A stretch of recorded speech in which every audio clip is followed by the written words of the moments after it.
I want to reflect on something I talked about in my last video, not because anyone remembers or is still thinking about it, but because it's a video I can put out fairly quickly without getting bogged down in details, and I found it really stimulating to think about. I talked about how I didn't really like the story in Doom Eternal, and I think I was a little too down on the specifics of the plot and the characters, and didn't take enough time to think about what was really frustrating me about it, which was more the delivery method and specifically codexes. Anytime a game gives me a thing where I can go back and read about different parts of the plot or game world, I treat it about the same way, which is to tell myself I'm going to read it at some point in the future and then never actually going to do it. And I doubt I'm alone in this, which I think makes sense. If games have a successful core gameplay loop, it makes sense that players don't want to tear themselves away from it, to do something entirely separated from it on a menu screen. I think codexes are really good tools for people who are curious. It works great in RPGs if players want to learn more specific details about the world that aren't essential to learning main character motivations, and actually worked pretty well in the first Doom because most of those motivations were clear. But I felt Doom Eternal had so many factions with sort of intermixed interests, where I felt like I would need to look at the codex to even understand the basic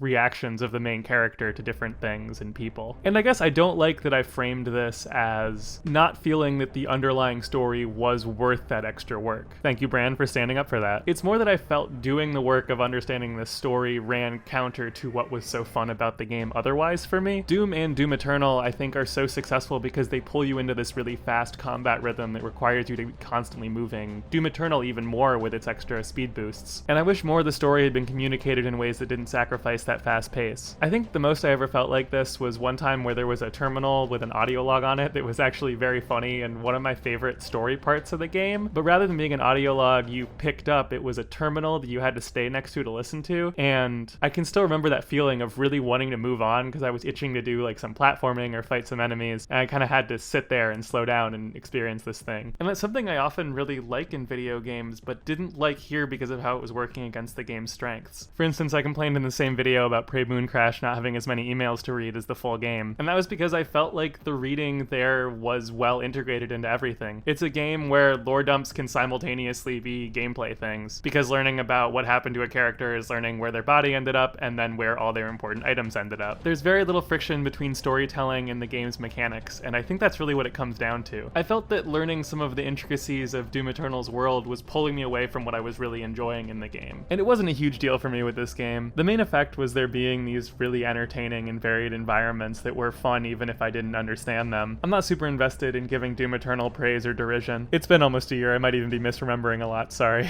I'm just reflecting right now with every game I play to what extent their storytelling and mechanics complement each other. Anyway, I think I said what I wanted to. Sorry it's been a while. I've had a lot of projects I've started but not finished because I've bit off more than I could chew, which is why I made this, because it's pretty short and I was confident I could get it out. Thanks to anyone who watches my subscriber feed and sees this. Love you guys.